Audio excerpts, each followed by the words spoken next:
ফজরে যান নাই, আল্লাহ বলেছে ফেরেশতাদেরকে থাক, লিখিস না, জোহরে আসবে। আমার বান্দা তো, আল্লাহ পানি বন্ধ করে দেব? না না না, আমার বান্দা। খানা বন্ধ করে দেব? না না না, আমার বান্দা। আমি না গাফফার, আমি আল্লাহ না ক্ষমাকারী। আল্লাহ দোষগুলো দুনিয়াকে দেখাই দেব?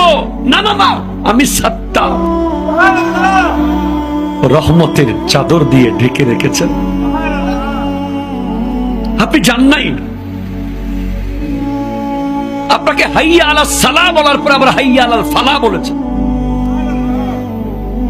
হাইয়া আলাস সালাহ বললে হতো, ফালাহ কেন বললো? আরে তোর লাভের জন্য আয়। আমি আল্লাহকে তুই সিজদা করবি, লাভটা আমার হবে না, তোর হবে।